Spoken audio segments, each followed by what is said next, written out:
too loud or echoey? There's no way to fix that? I can make it a little bit less loud. I think that might help. Okay, can you say something now? Yeah, that sounds good to me. It's good on the computer end? Yeah. Slightly echoey, maybe a tiny bit less? Slightly echoey, yeah. I think that's, okay, that's good. That's a bit better. Yeah, okay. Great. And I guess I'll just have to use this to switch. So I'm ready when people are ready. I guess it's after 12:30, that's when I was told to start. We're almost on time for once in this workshop. You want me to give We've people a been bit more running time? at least half an hour behind on everything. So I'm actually excited that we can start at 12:30.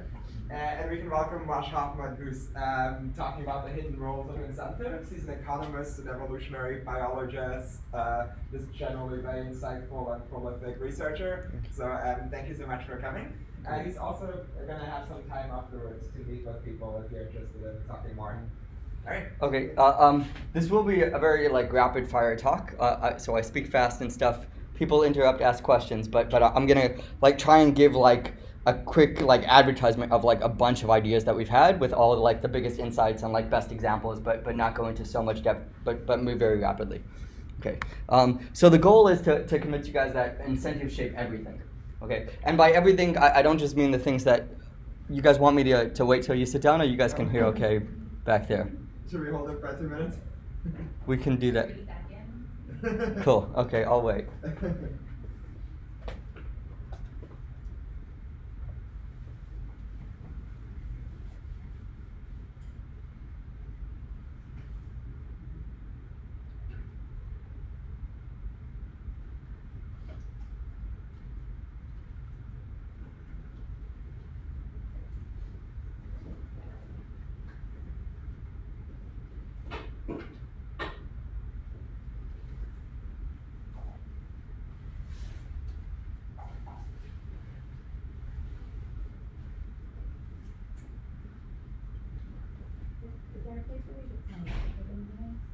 I think there's going to be a form going around for people. Yeah. 1:30 to 2:30.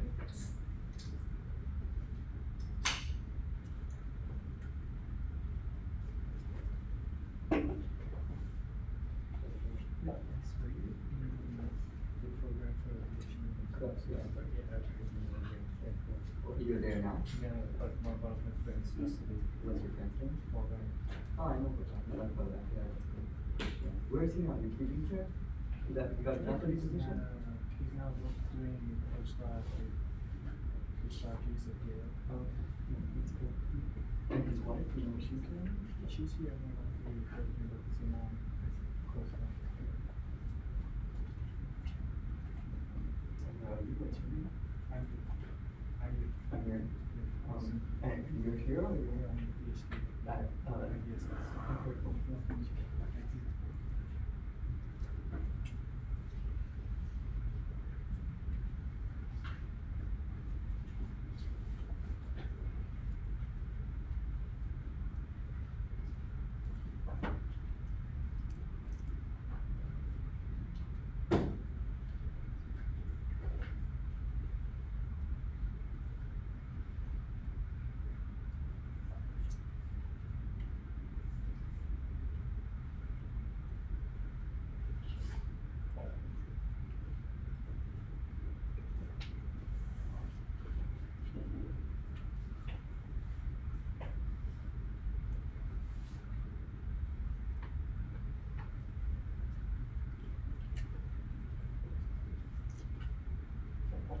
We ready, Dave? Is this good? All right, let's do it. Great. Okay, so key thesis, incentives shape everything, and by everything I don't mean the kinds of things that economists think about. So I'm not talking about the conscious effects of incentives, firms maximizing profits. I'm talking about all the things that we usually think incentives don't affect. So things that we think of as behavioral, or things that are fixed or genetically determined or random. So examples like our passions, our ideologies, our morals, our aesthetics, okay? And so I'll give examples from each of these domains, and I'll talk through insights that we get from thinking about the incentives that shape them. I'll also talk about why we think of incentives as shaping them, and the key idea is going to be it's coming on the next slide. The key idea is going to be learning and evolutionary processes. So you can think of the incentives shaping all these things via the effect on learning and evolution, and I'll justify that a little bit too. Okay. And in some cases, because we're talking about incentives, a lot of the key insights are going to come through game theory models. So you get a lot of added help when you use the math. Okay. So that's the key thesis. And the types of evidence we'll be giving. Sorry, this dot. You guys can't see this dot in the back, I guess.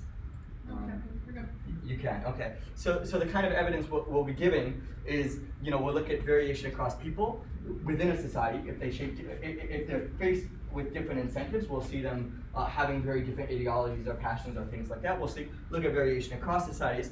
We'll look at the features that people's passions or ideologies or so on have that everybody shares that are kind of quirky and hard to explain. And we usually, the way that we tend to explain them is just by like assuming them or noticing them or finding them funny or putting them in the utility function. We're going to try and show that they can be explained by thinking about incentives, so the quirky features that we all share. We'll look at real-time adjustment to the changes in incentives and real-time feedback for adjustment to feedback from the environment. That's the kind of evidence I'm going to use implicitly in like all the examples that I give. Okay, and the reason why we think incentives matter so much is because we know that's how learning and evolutionary processes work. They're responsive to incentives. So like reinforcement learning or success-biased imitation or natural selection, all of them respond to incentives where incentives are defined slightly differently depending on the optimization process. So if it's reinforcement learning, what we'll count as an incentive is the reward that we've kind of evolved to act as a reinforcer. Okay, if it's success-biased imitation, it'll be like the cues that we have for whether or not other people are successful. We're going to be more likely to imitate those people, so the things that make them successful, those are going to be imitated more. Okay, and then for biology, it's going to be things that make you more likely to survive and reproduce. So slightly different notion of what incentives is depending on the dynamic process that's leading to incentives matter. But it's important to note that taste, intuitions, beliefs, these things that we don't usually think of as being shaped by incentives, they're shaped by learning and evolutionary processes, and hence they will be shaped by incentives. Okay, and that'll happen without our conscious awareness. Yeah, so that's the basic argument that we're going to be using, the kinds of evidence we're going to be using. So let's jump into some examples. Okay, there's a lot on the slide. I kind of made all my slides pretty dense, so I'm just going to walk you through and like point to like the example that I'm using. Okay, so passions. What are the key puzzles about passions? Well, what are the things we're passionate about? Things like, Bobby Fischer is obsessed with chess, okay? And you guys might have something you're obsessed with. I'm obsessed with, like, science, okay? I really like understanding human social behavior, okay? And for some reason, I've chose to devote my life to that. I could have devoted my life to, like, helping the environment or some other cause. And we all have various different causes. Ramanujan devoted his life to numbers, okay? Why numbers and not chess? That's kind of the question. Why are we passionate about different things?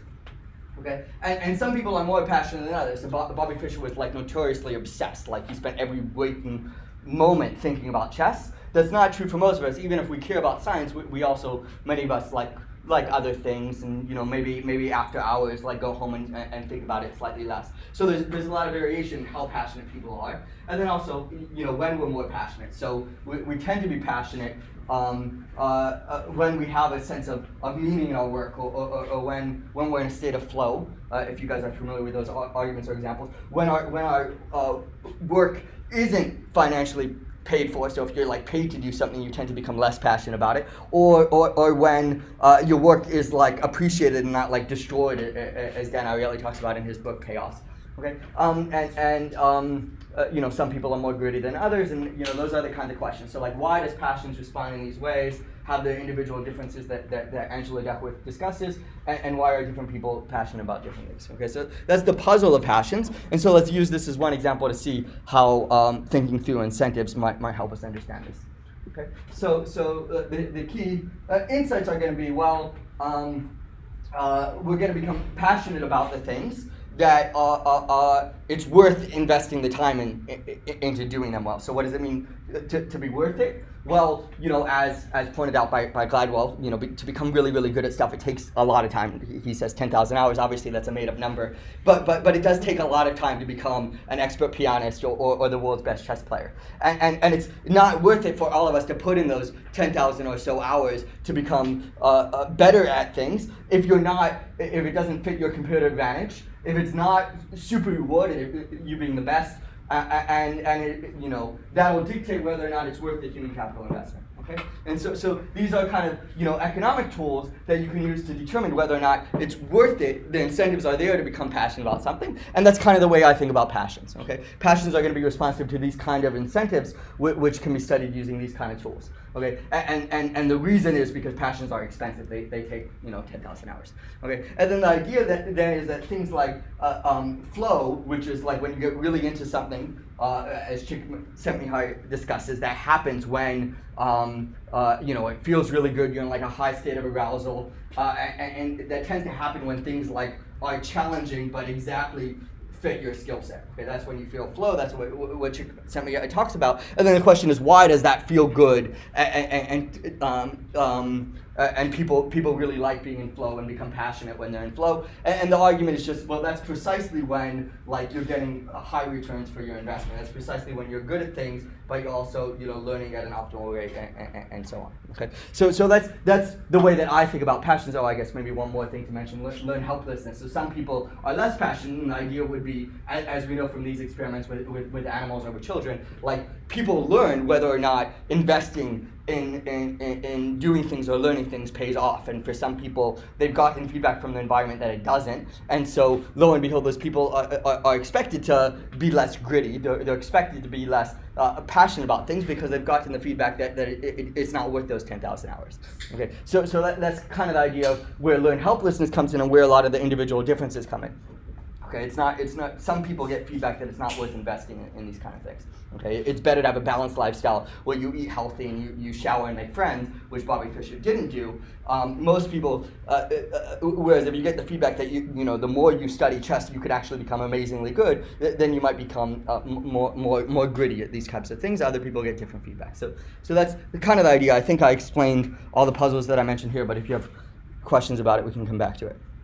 Okay, so I'm going to move on to principles. Maybe this is a good time to like stop for a second and make sure people are with me. You guys kind of get what I'm doing here. You guys kind of get the way that I'm thinking. I'm going to be doing more of this. Yeah. You maybe want to like briefly summarize the learned helplessness stuff. So how Sure. an experiment like that looks like. Yeah. So the experiment you know, cited here is you have a dog who's in like you know, a room where the floor you know, gets randomly shocked, and some of the dogs have the opportunity to like leave the shocked position and go into like another room which has less shock. Okay, those dogs learn that their movement, their actions can reduce the amount of shock that they experience. Okay, other dogs are in a treatment where both floors get shocked, and so no matter what the dog does, he's screwed. Okay? And what the experimentalists find is that the dogs who have the opportunity to take actions that reduce the amount of shock, they learn that they can actually do things to improve their well-being. And so they end up being more active and taking things more into their own hands. And so in future experiments, for instance, they're more likely to like search for ways to get out of being shocked. Whereas other dogs who, if both of these floors are shocked, they kind of learn there's nothing they can do about it. What you end up seeing is they end up just cowering in the corner, and when you shock them, they just like sit there and like do absolutely nothing except like act kind of what looks like depression. Okay, and so of course this isn't just dogs, we see this in humans too, and the metaphor is just meant to say like if you through your life experience learn that when you work really hard at stuff, it never pays off, you're still screwed, you'll kind of stop working at things and you'll give up and maybe feel depressed. Okay, so that's the kind of experiment that demonstrates that, and I think that relates heavily to like whether or not we learn to be quote gritty. Is this kind of like a functional reaction to whether or not you've experienced feedback from the environment that suggests that working really hard at stuff is worth it. Yeah. I'm not sure if I got your point correctly, but in this framework, is it possible people be passionate about things that are not appreciated by the surrounding society? They don't get the feedback, but they're just like that, all even though. No. So a key assumption here is that it's going to be very, very responsive to like what's appreciated, the reward structure of society, which is why Bobby Fischer became obsessed with chess and not Go. Because in his society, the West, Go isn't the way that you show off that you're really smart. It's not the way that you compete and make, you know, America a better country than Russia, which is a part of why it was so rewarded here in the 70s, I guess it was, right? And so the fact that he became obsessed with chess and not Go, even though they're both kind of like very, very similar kind of skill sets, very similar type of intelligence that they're measuring, is that internalized sense of passion is very, very much responsive to like what his society happens to appreciate. Okay, and likewise, we might see environmentalists today. It's I highly doubt that if you look 500 years ago, you see people in like medieval England caring so much about the environment. It just wasn't something that was like socially rewarded to become passionate about. If you devote your life to helping the environment, you weren't getting any rewards for doing so. Okay, and sometimes your society might reward you for being passionate about bad things, and we'll see that develop, like anti-Semitism in Germany in the 1930s. That might be like socially rewarded. That kind of passion would develop. You might choose to devote your life to that. Again, it's highly a function of what's socially rewarded. So I'm sorry I didn't make that explicit. It's kind of a combination of these three things. And by economy of superstars, I mean like you're in an environment where like you're rewarded for being really excellent at this particular thing. So very much a function of what society rewards. I can understand that could be some kind of mechanism that drive this. Yeah. Also, I think the reason for this is that people like to be a standalone, be different. Yeah. Not just be like. Yeah. Okay, we should discuss more offline because I want to move on. But very, very briefly, I guess my sense is that it's really not random what we're passionate about. It really does look like it has these particular features, and I'd like to hear the examples you have in mind. But it's true that like aside from that, like we also just have a general like incentive to like try and show off that we're smart or good at things. Yeah. Okay. Okay, so you guys mind if I move on to principles? Okay, I have like 4 of these that I want to go through, maybe 5, we'll see.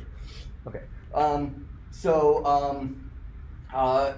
principles, so people like passions, they're very principled about different things, and principles also like passions work in kind of strange ways. And some people are more or less principled than others. So let's dig in a little bit. So I don't know, let's give a few examples. Martin Luther was really principled about like doing what he read the New Testament to be dictated. Okay, so not what the priest said, not what he was taught in school, but what the New Testament actually said. So he kind of devoted his whole life to like following through on what the New Testament tells you, sola scriptura, and to preaching that and spreading that gospel.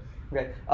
As opposed to other people who founded religions, like Henry VIII, he also he founded Anglicanism. Unlike Luther, seemed to be completely unprincipled. So Luther actually was like willing to like lose his life. He went to the Diet of Worms, where it looked like the Catholic Church was likely to kill him, as they had previous heretics who tried to question the church dogma before him.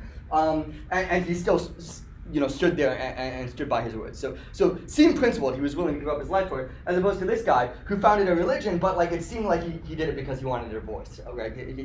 He was into Anne Boleyn. He couldn't get a divorce from his previous wife because the Catholic Church wouldn't allow it, so he said, oh, screw you to the Catholic Church, left it, and started stealing all the land and married another woman. Okay, so each of them founded a religion. He seemed principled, he seemed not. Okay, so that's meant to highlight the contrast. Not everybody is equally principled, and you might wonder, why is he more like principled than him? Okay, why is he willing to give up his life for it, whereas he kind of just does what's convenient? Okay, and then likewise, again, principles like passions need not always be good. Hitler appears to have been very principled. He appears to have genuinely wanted to kill Jews and help the Aryan race. Okay, whereas Göring, his second in command, appears to have liked caviar, women, and art.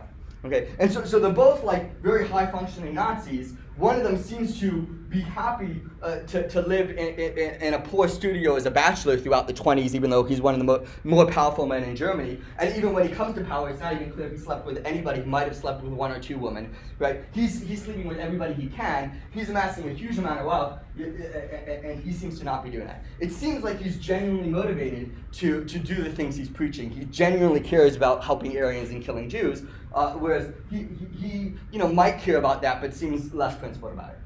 He seems to care, be quite a bit more selfish in his desires and his pursuits. Okay, and so I need to highlight these contrasts and ask what drives the difference. Okay, and then of course you might ask, why does he have the principles he has? Why is he obsessed with killing Jews or helping Aryans? And why is he obsessed with sola scriptura? That's yeah. How are we defining principles? I'm going to momentarily. I guess intuitively, what I have in mind is they're pursuing something as an end in itself, aside from self-interest. Okay, so clearly he didn't evolve to kill off Jews or to help Aryans. That's something that he devoted his life to. That like, you know, he acted as if it's like an end in itself, even though it's clearly not like a natural end in itself. Okay, as opposed to, you know, having sex, or you know, that's something we evolved to do. That's something we evolved to want. That kind of makes sense. It kind of doesn't make sense that he devote his life to helping Aryans. Okay, yeah. So your principles are like you have a time and that just makes you less responsive to incentives, or? Well, I guess I'm gonna talk about that, and maybe I'll foreshadow a little bit, which is that's kind of how people often think about it. However, I would claim that in fact there are huge incentives which dictate which principles you hold, how principled you are, and in which circumstances. So even though it to some extent makes you less sensitive to incentives, mostly in like the short run or the immediate circumstances, in the long run it's shaped completely by incentives. That's going to be my claim.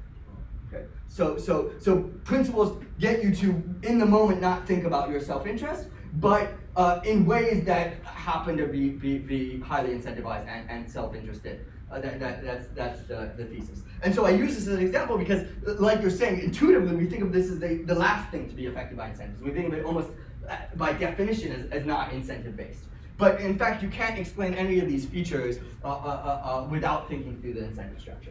Okay. And so what I'll claim is that Hitler, unlike Göring, needed to get a following of people. He got all of his power from a bunch of people trusting him as their leader, and so he really needed them to trust that he's going to pursue this principle and not just use it in a self-interest way. Göring, as number two, didn't need that. Göring, all he needed was for Hitler to trust that he's gonna do what he tells them.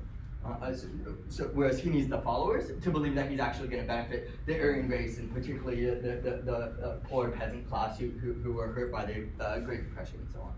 Okay. And likewise here, he controls the country. He can kill anybody who disagrees with him. He doesn't need people to trust him. He does, like Hitler, he needed to start a movement. He needed followers. He needed people to attend to his church or convert to his religion.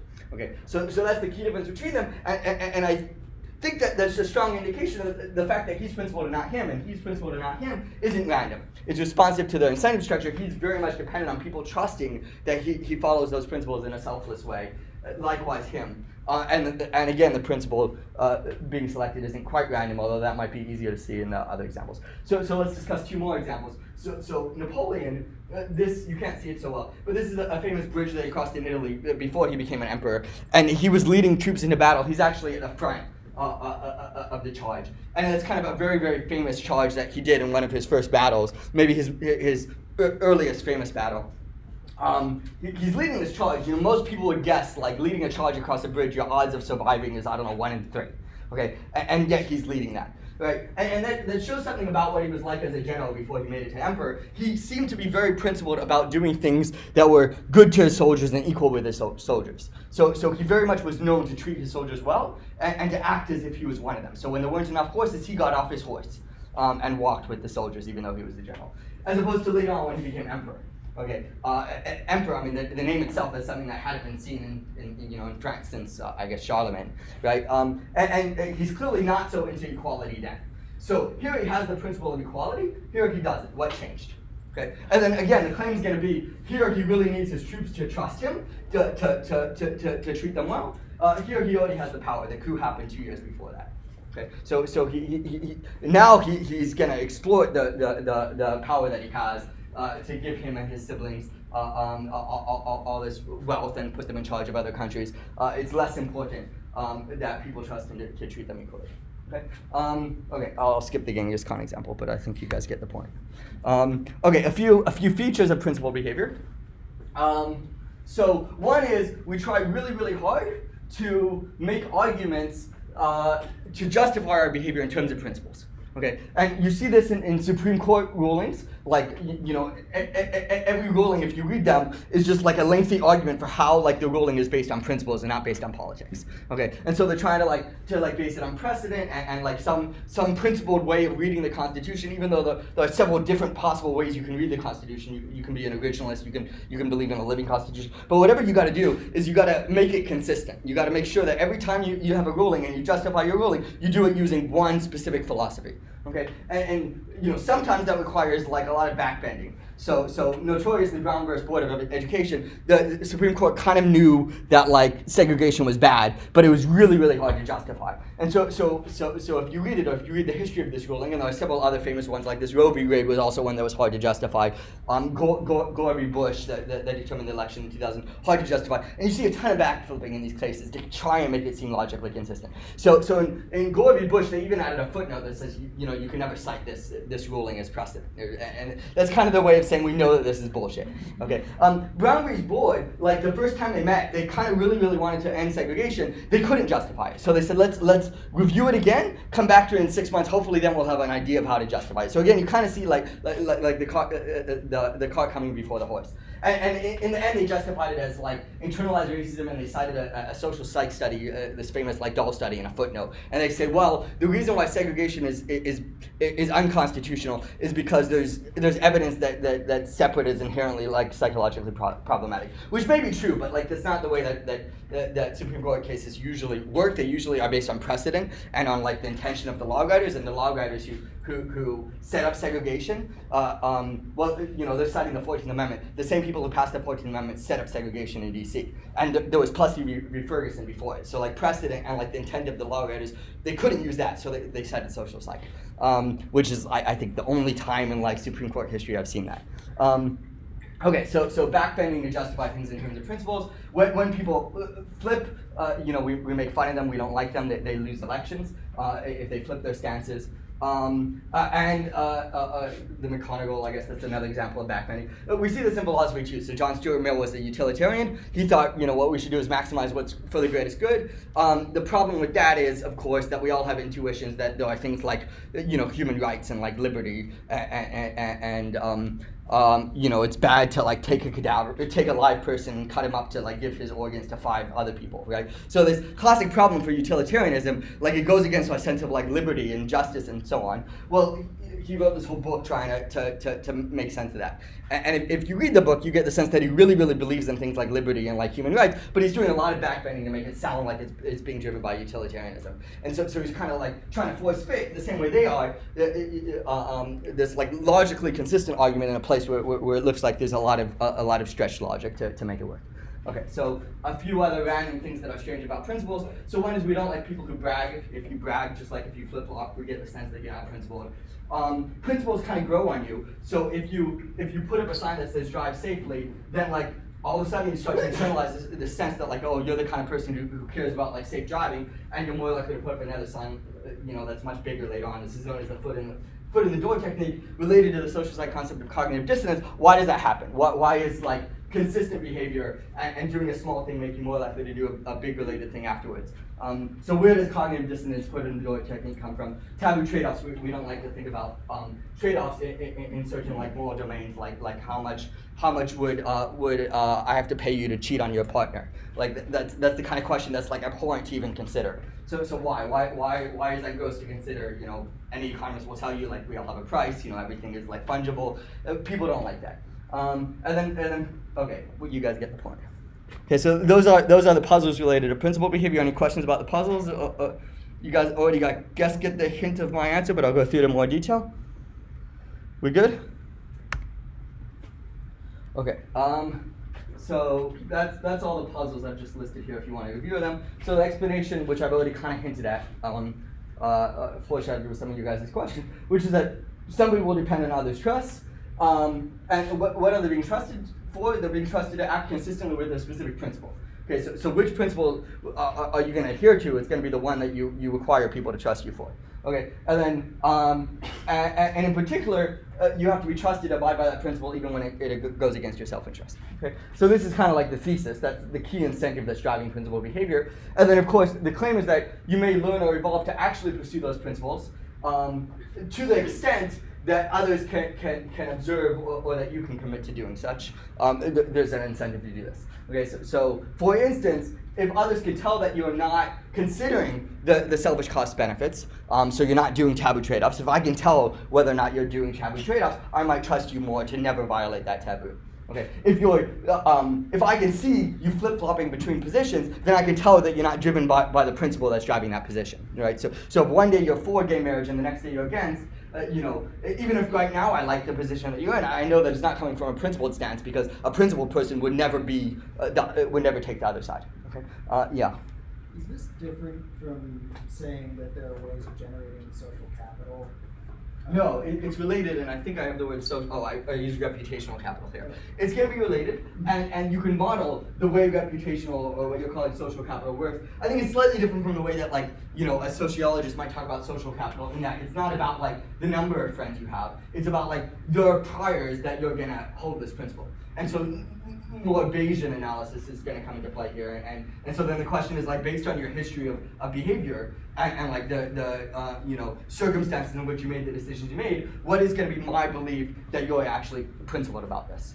And you can model that using game theory. In fact, the models that I use to do that is repeated games with commitment types or behavioral types, if you've seen these models. So it can be done, but it uses kind of Bayesian math instead of what you might see in network models that sociologists use. But yes, you're building up kind of reputational capital, and that's what leads to cognitive dissonance effects or foot in the door effects, which is if you've already done a lot of work to build up this reputation that you're principled about something, now it's more costly for you to deviate. Now, if you act consistent with that principle, you'll maintain that reputation, even grow it. But the moment you do something inconsistent, you lose all the capital you built up. So there's a benefit to behaving consistent with the principle, more so the longer you've acted consistent with it in the past. Okay, so that's our explanation for cognitive dissonance and foot in the door. And importantly, what that says is, unlike the social psych story, that says that cognitive dissonance isn't just about consistency with say, it's about consistency with desirable principles. It's about consistency with principles that you need others to trust you to follow. And it's not going to be based on a logical definition of consistency. It's going to be based on this Bayesian reputational capital definition, which will be influenced by things like plausible deniability. Yeah. And so you're relying on a logic of consequence, not a logic of appropriateness. Is it because of you do something because you're afraid of something bad being done to you if you don't do it, versus I do something because it's appropriate standards of action? Well, one principle I might want you to think I hold is that I do things that are appropriate. And maybe we share a definition of what's appropriate or some sense of right. So I might want you to think that I always follow what's appropriate for an Orthodox Jew to do. Okay, so you can think of that as a type of principle. And then you can ask, okay, how do I build up your priors for that I'm that type? And when might it be worth it for me to build up those priors? Okay, so that's the kind of thing that you might want to model here. Yeah, but I might draw inferences. There are many ways I can draw inferences and raise my priors that you're that type. One is if you've ever deviated. So if I've ever seen you eating pork, then I know, okay, you're not driven by that principle. Or if on Shabbat I see you looking around before you turn on a light switch and then you don't turn it on. Well, then I know, okay, well, you acted according to the rules of Shabbat, but you only did so because you saw that I was around. And so then even though you always acted according to the principle, I kind of know, well, you thought about deviating, which makes me know that you're not actually driven by the principle. Okay, so we draw inferences not just from people's behavior, but also from their thought process, and that's why things like taboo trade-offs matter, and bragging or trying to gain more reputational benefits indicates that you're motivated by those reputational benefits and not by the principle itself. Yeah. Okay, how do you form so if I want to be principled, if I'm considering whether to be principled or not, how do you form this notion that being principled then is important for you? Yeah, so you don't. None of this is conscious, and if I'll get to it, good. My next slide is going to be all about learning processes, and what I'm going to argue is that without any sense of maximizing the incentives at play, you're going to learn to take on the principles that happen to reap you the social rewards, and you're going to learn the intuitions about how they work and get emotions that are consistent with them and all sorts of things, or even the ideologies, because it tends to reap those rewards without any need for conscious awareness. So I'll get to that in a sec, but let me first make sure that everybody's on board with the rest of what I was saying about principles before I jump into learning and how this happens. You guys ready to hear about learning?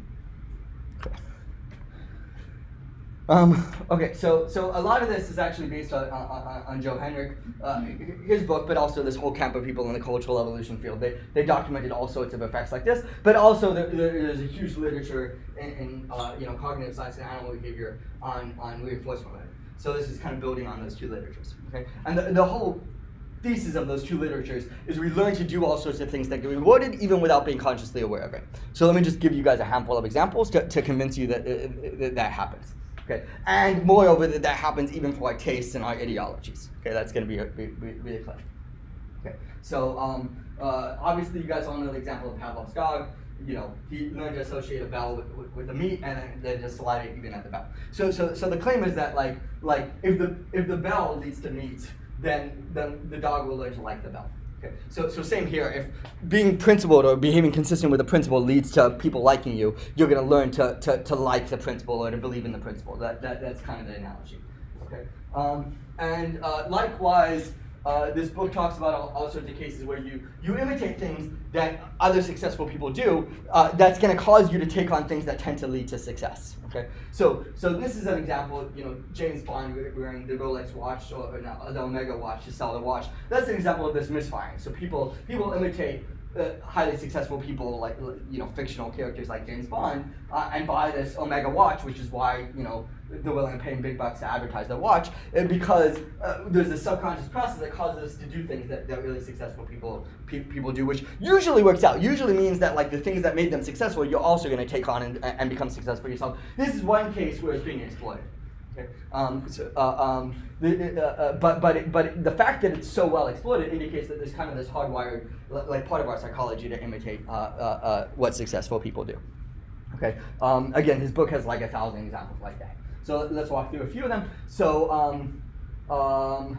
let's jump to this one. This is a graph of spicy food from a paper by Billing and Sherman. It's a really nice paper which looked at like cookbooks across the globe. Okay, and it measured how many spices or the number of dishes with a spice, or the average number of spices in dishes, and it looked at both meat dishes and vegetable dishes, and it correlated that with climate. Okay, and then it also looked at how the composition of spices mattered for, importantly, and this is the claim, bacterial load. So the claim is spices kill bacteria, which is really important on meats, especially if you're in a hot climate like India. Okay, so if you're in a hot place on that region of the globe, okay, where pre-refrigeration, your meats are going to spoil really, really quickly unless you spice them. If you spice them, the bacteria dies, and nobody knows this. They just like spicy food. Okay, so I mean, some people might know it, but like historically, they certainly didn't. And this gets so internalized that even when Indians moved to America, they still like spicy food. And even after we have refrigeration, you still like spicy food because the culture has evolved to teach people. You teach your young child. You develop this rich cuisine which incorporates all these spices, which just happens to make the meat not go bad. Okay, and so this paper nicely documents that correlation. It rolls out like 20 alternative explanations. It shows that it's mostly true for meat dishes and not vegetable dishes, where it's actually a problem. And well, it's a really beautiful paper. It also shows like the exact composition of the spices is like pretty optimized for reducing bacterial load. Okay, so certain combinations of spices work particularly well for that. If you cook spices, if you add the spices at a certain point in the cooking process, it might deteriorate the bacterial load. And it seems like the cuisines that we love, the food that we find tastiest when you're in these cultures are the ones that are optimized for reducing bacterial load. So I would say this like for low stakes, like stuff like what food do you eat or something. Yeah. But, like the kind of extreme example that you Yeah. put earlier, like that's Well, let me give a few higher stake examples. Although I do think that not being able to have any meat in your diet is fairly high stakes. In that you will end up malnourished, not growing tall, maybe even dying. Losing an eye, being really short. I guess I mentioned that if you don't have meat in your diet. So it is a real problem that needed to be solved. That cultural evolution found a solution for it. But another big stakes case is if you're in way north in North America, like Alaska or the farther regions of Canada, you will also die if you can't get warm. Okay, and cultures learned how to build. I'm trying to remember the politically correct term for Eskimos. I can't remember what it is right now. But the culture that we wrongfully describe as Eskimos. Inuit, thank you. Yeah, developed igloos, and igloos were absolutely necessary for their survival. You wouldn't know how to build an igloo unless you looked it up on YouTube. Now there are great YouTube videos which will teach you. But if you don't have access to the internet and you went with an Inuit go, you'll die very quickly.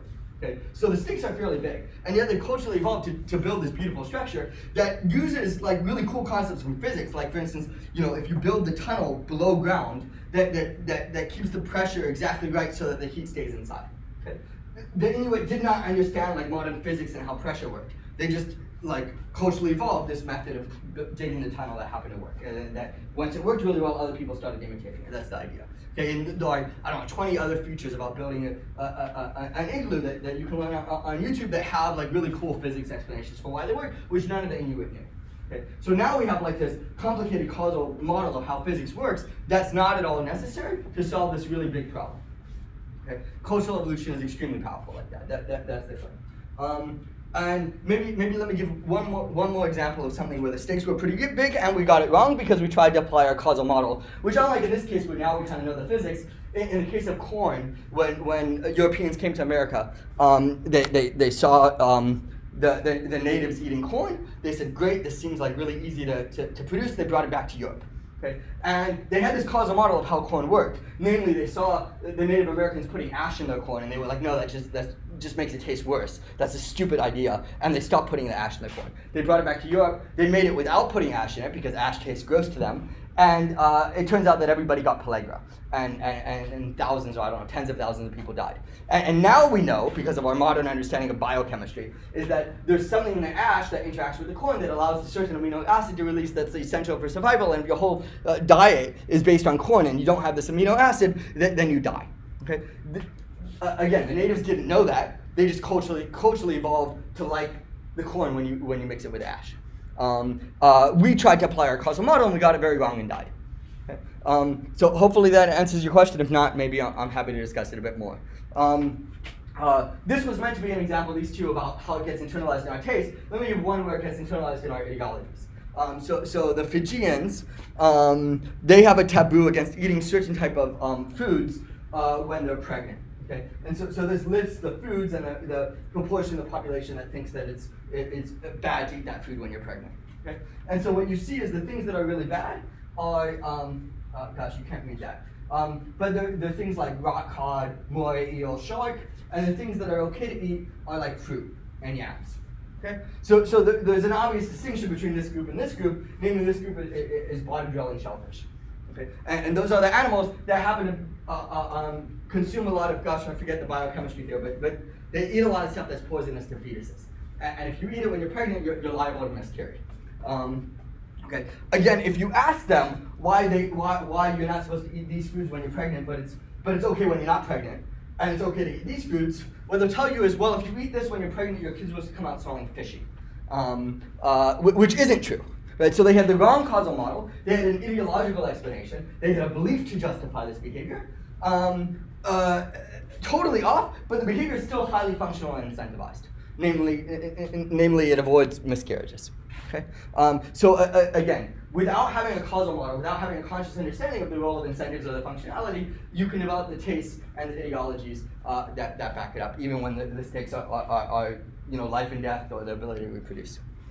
Okay. Okay, everybody on board with this story?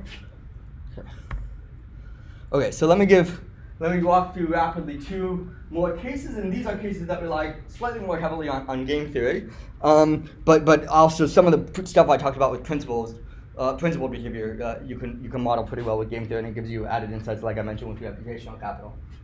Let me talk about motivated reasoning and some quirky aspects of altruism.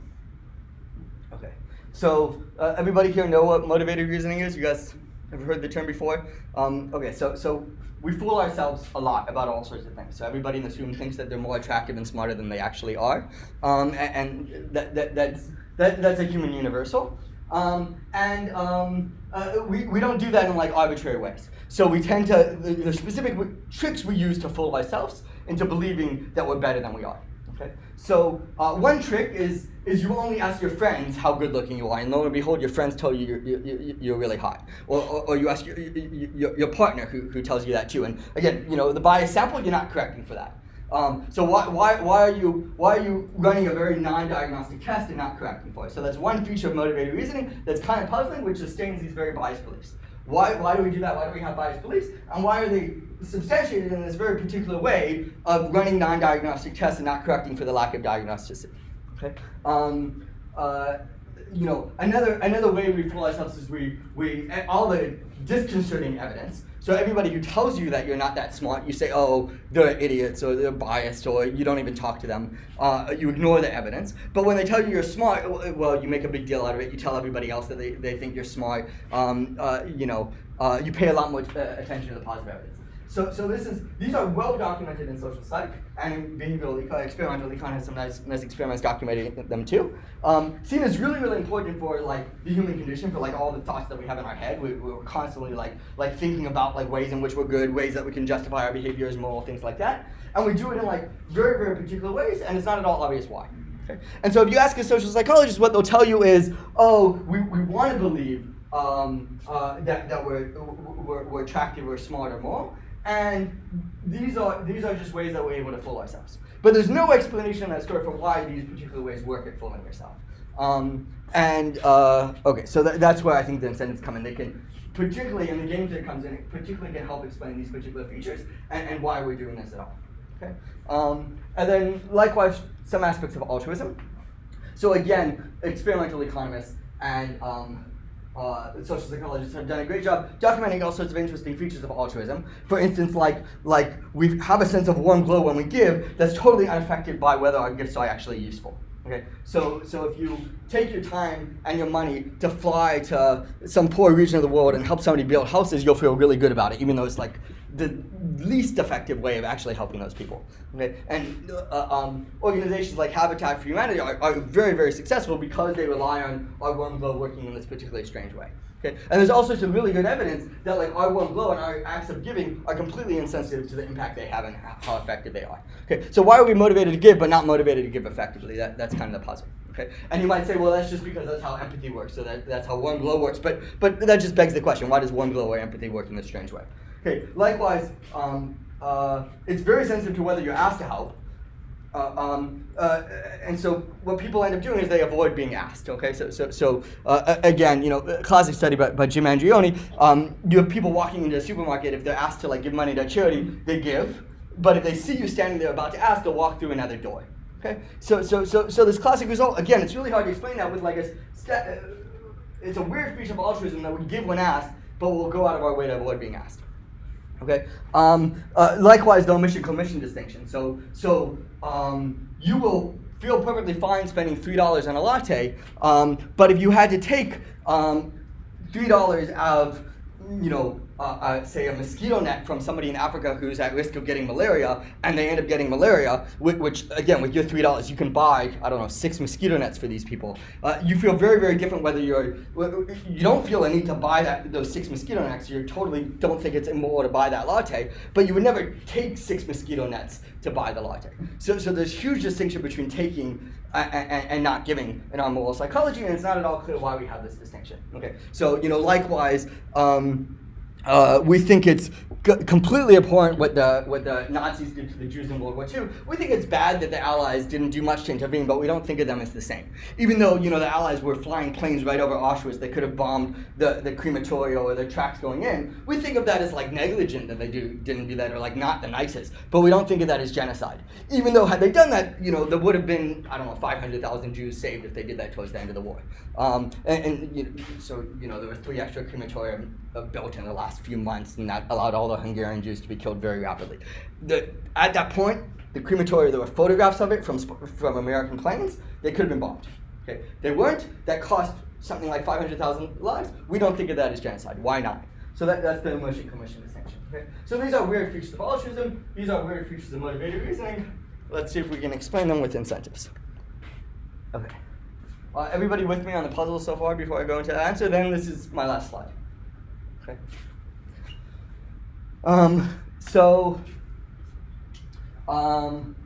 I guess I'll start back with motivated reasoning, and I'll claim that it's not a coincidence that it works the exact same way as we spin in the rest of our lives when we're trying to persuade other people of stuff. So when you're on Tinder, or you're on Facebook, or you're a political pundit or a politician, you're going to use the exact same tricks to fool others as we find people doing to fool themselves. Namely, we're going to hide all this disconcerting information, and we're going to share all the good stuff. So your Facebook photos or your Tinder photos are your best photos. You're going to talk about your best traits or your best experience, but never mention the other stuff.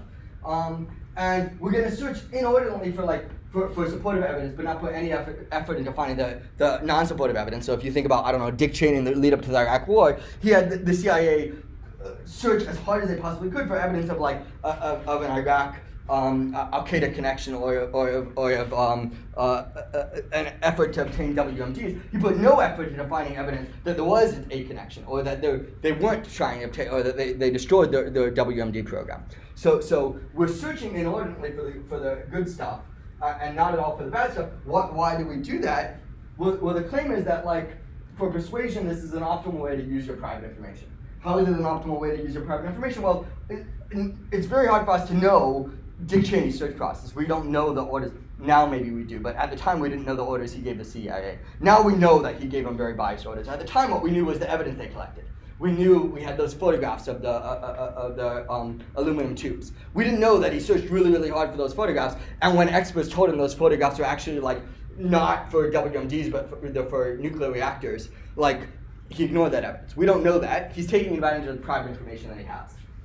He's taking advantage of the fact that he can hide stuff, and it's hard for it to be detected when he hides stuff, but it's harder for him to make up evidence, to fabricate it from scratch. Okay? So the fact that we hide the bad and share the good is a way to exploit the fact that there's an asymmetry in what's possible to be caught and punished. And the fact that we search inordinately for the good stuff and not for the bad stuff is taking advantage of the asymmetry in how observable search is as compared to the outcome, and so on. Okay, so that's the story for motivated reasoning. And then the claim is we do the same when we're fooling ourselves just because it helps us persuade other people. So if you think of yourself as not terribly attractive, or if you can collect all this evidence for Tinder that you're very attractive, but then the moment you're on the date, you reveal that you actually know that it's all BS, or the moment you start DMing the person, you're oh, actually those photos aren't are actually my best photos. I'm much less attractive than that. You've given up the game. Okay, and so the idea is if you're trying to persuade other people, you not only need to be very biased in the information you reveal to them, but you need to internalize the bias that's consistent with that. That's the only way that you're going to be effective at persuading. And so your internal biases are going to be subject to the exact same asymmetries that are going to take advantage of the exact same private information. Okay, so that's our explanation for why there's motivated reasoning and why it has the quirks that it does. Moving on to altruism, unless anybody has a question about motivated reasoning. Okay. So with altruism, the key feature is going to be, even though we consciously think of ourselves as being genuinely motivated by doing good, as always, the approach that we're taking, we say ignore the BS that people tell you is motivating them, and think about the actual incentives at play. So what's the actual incentive to do good things like give to charity? It's that norms are heavily enforced. So if you don't give to charity when you're asked, you look like a jerk. People can shun you or call you selfish or things like that. And the way norms work is people punish you for not abiding by them, but more importantly, they're incentivized to punish you. Why? Because if they don't punish you when they're supposed to, they're also seen as norm violators, and they'll get punished for that too. So the classic example of that I give is not all norms are good. Jim Crow South, there was a norm that you had to mistreat black people, and white people who didn't do that were punished. And in fact, if you associated with white people who didn't do that, you were punished too. So there's this kind of a recursive structure to the way that social norms, including the racist norms in the Jim Crow South work, that not only people who don't abide by the norm are punished, but people who don't punish the norm violators are also punished. Okay, so there were white people who were lynched alongside black people if they were nice to the black people. So Jackie Robinson got a lot of death threats when he played baseball, but his white teammates did too. Why is this important? Why am I mentioning that aspect of norms? Well, it turns out that's crucial for explaining all of the quirks, because that brings into play this game theoretic concept of higher order beliefs. So what are higher order beliefs? They say, it's not only important that I think you violated a norm for me to want to punish you, I need to think other people think that you violated the norm. Okay? Because of the fact that I'm only motivated to punish you, out of expectation that I'll be punished if I don't. I care not just whether I think you did bad, but whether I think that other people think that you did bad. Okay? So that brings up this concept of higher order beliefs. And then the claim is going to be that higher order beliefs with a little bit of math, you can see explain all the puzzles on this previous page. Okay, so let's go through that a little bit. For instance, the omission-commission distinction, if somebody violates by omission, say the Allies didn't bomb the tracks leading to Auschwitz. Well, in order for you to know that and for you to want to punish them for that, you need to not only know that they had information, about the camps in Auschwitz, that they could fly planes over it and could bomb it, but you have to know that other people know that. So if you just happen to have that information because you're privy to like the kind of intelligence that the U.S. has, you have no incentive to punish it because odds are that it's not common information. Okay, and so the key is common knowledge is going to be particularly relevant for norm enforcement, and so therefore, if these things don't share common knowledge, so omissions are less likely to induce common knowledge than commissions, impact is less likely to induce common knowledge than whether or not you gave, people aren't going to be so sensitive to those things. That's the game theory incentive-based story for these courts of altruism. Yeah. So I'm trying to wrap my head around the fact that we still see dilution of norms. Dilution? What do you mean by that? Means that norms change and that there are certain norms that we see in Jim Crow South which are not there anymore. Mm-hmm. So how does this mechanism So handle that kind of thing? Yeah. So what I'm trying to do here is explain quirky features that are ubiquitous to all norms. You're right that it leaves out of the story where these particular norms came from and how norms themselves evolve. I think that's a super interesting question, but yes, this model can explain it. It can give you some insights on it. So for instance, it'll say that to have a shift in norms, you need things to be common knowledge because of the phenomena that described here. And so public discrete events tend to be necessary for shifting norms. So that's one insight you get. But again, yes, there's still a lot more information lacking. I would venture to guess that it's got something to do with like something interesting about the changing incentive structure, which I'm happy to pontificate about, but I don't have as rigorous of an argument. I would, in this particular case, I would say probably something about like, well, anyhow, I'll pontificate with you afterwards what it is. This is what I feel strongly about. That's an interesting question. Okay. Anything else? I'm done, so I'm just happy to answer questions at this point. Yeah, Iman. You could say a little bit more about this process of internalization. Yeah. You pretend that you are handsome and you show that you think that you're handsome, or you actually end up believing that you're handsome. Yeah. How does that work? Yeah.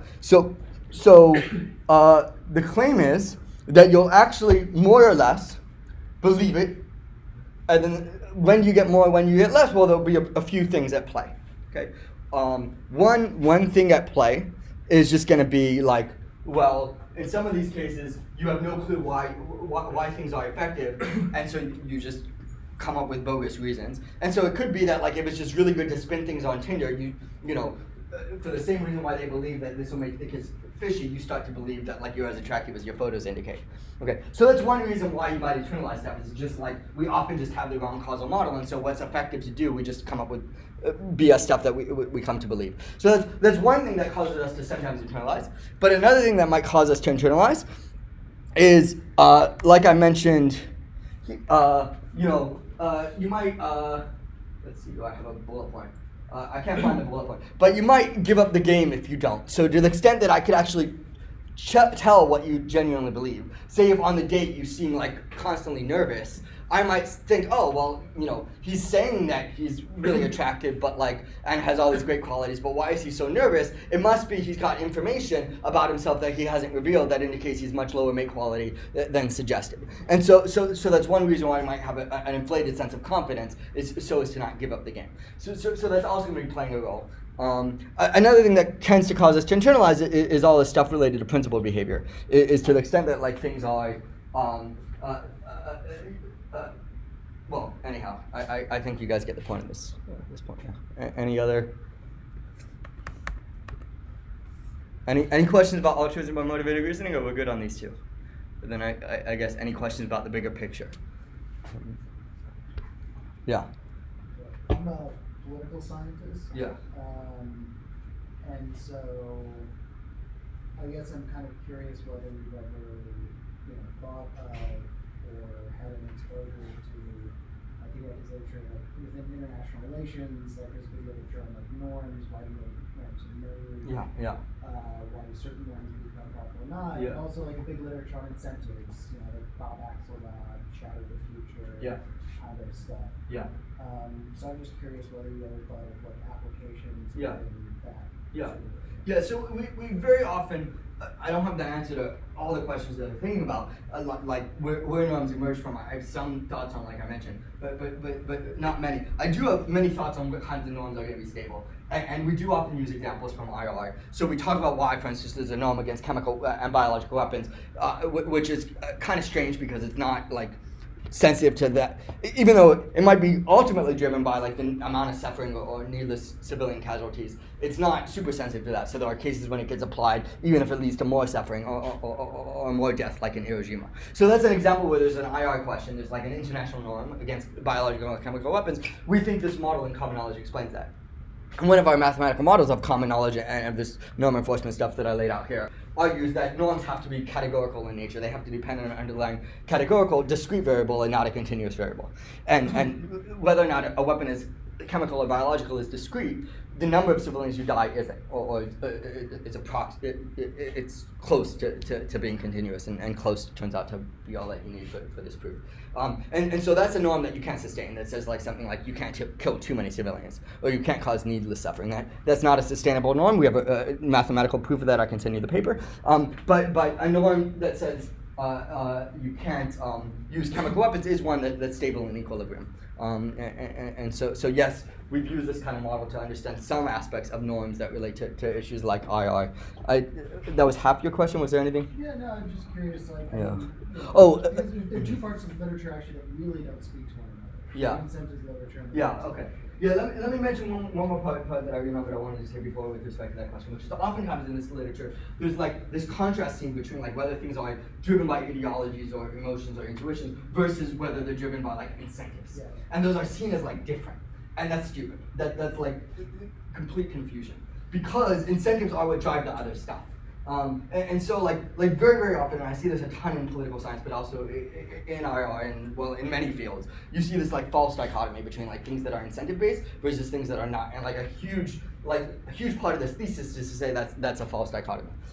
And yes, the incentive stuff matter, but it's not just like financial incentives, it's not just conscious incentives. They also are what drives people's political ideologies and their beliefs. So like the fact that people deny climate change isn't because they're like irrational. It's because there's a strong motive, a strong incentive for certain people to deny climate change, and then they're gonna like spin all the evidence accordingly and internalize that. Okay. So that's not separate from incentives. That's incentives affect our deeply held genuine ideologies and beliefs. Yeah. Okay, so I have a couple questions. The first is about the difference between principles and incentives and how you're drawing that line. And whether principles are principles important for individuals because it's the basis for what we consider incentives, or are principles only important for how other people view something else as a principle or not? So those seem to me to be really different, and I'm not totally sure where the boundary is. So my claim is that it's kind of like a matter of like time scale and like level of analysis.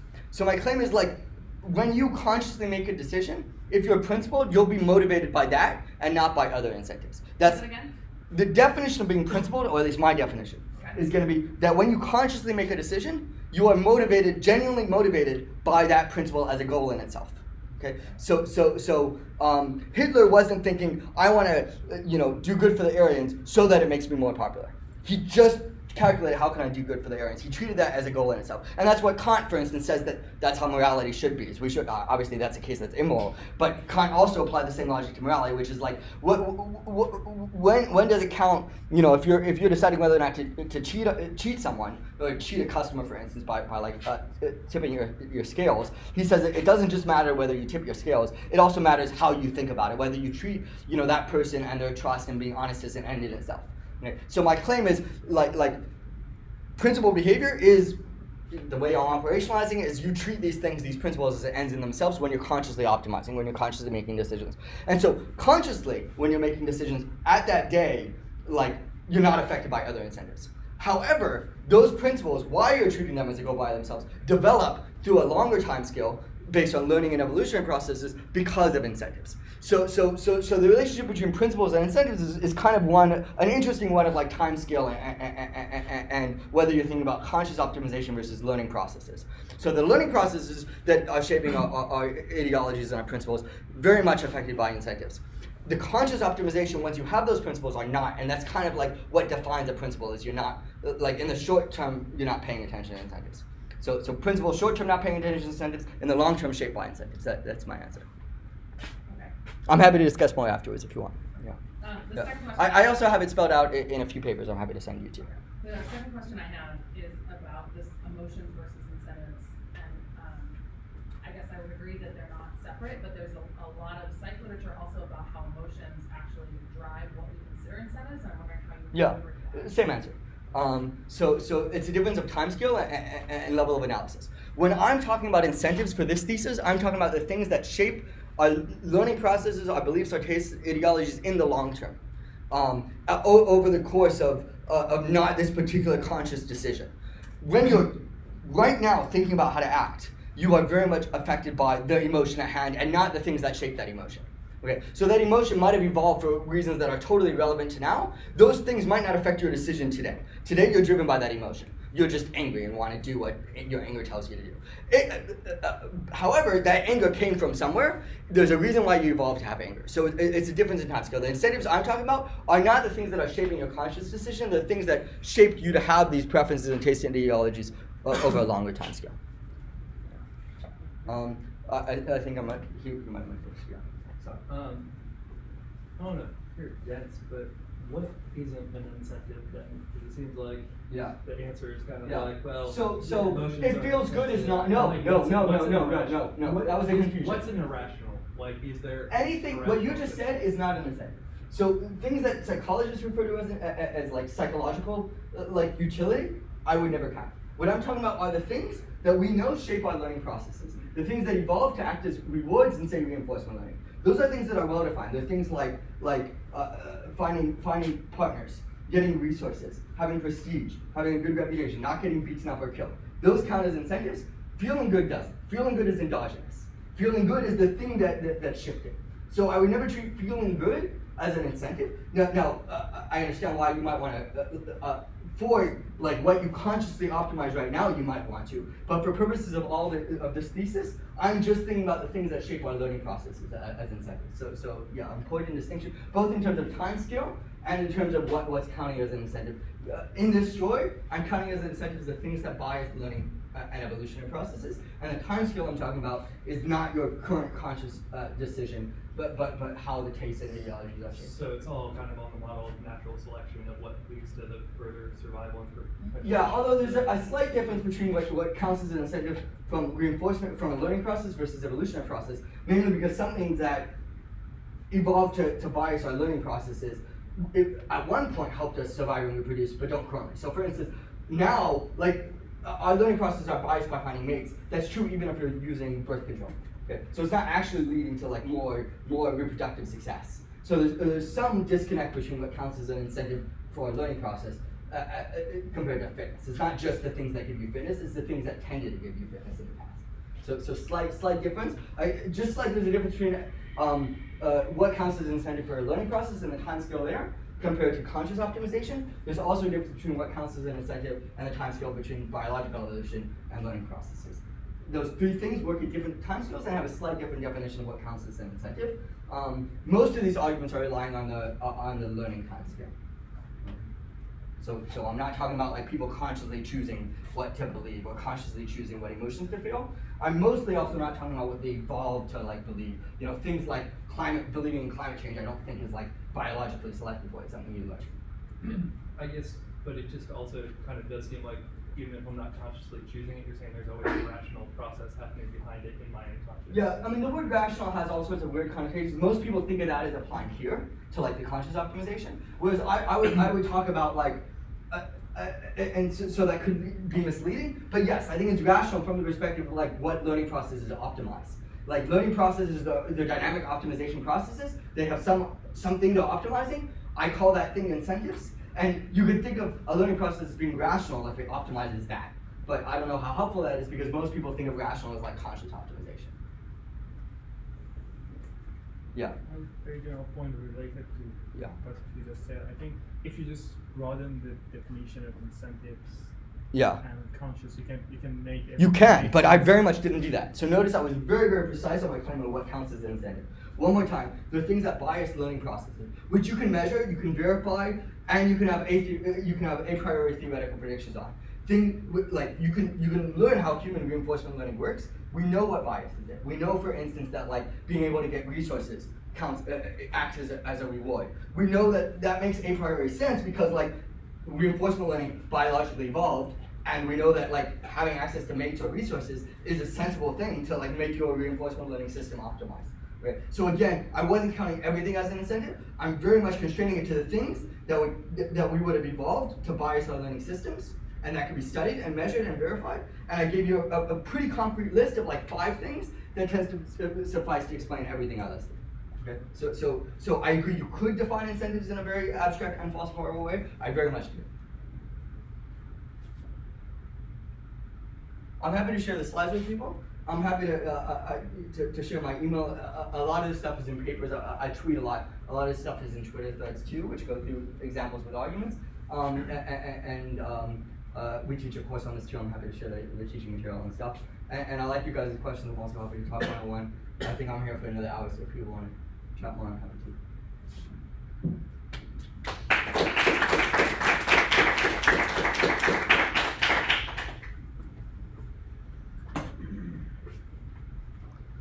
So we actually have a conference room for you to set up just across from here. Great.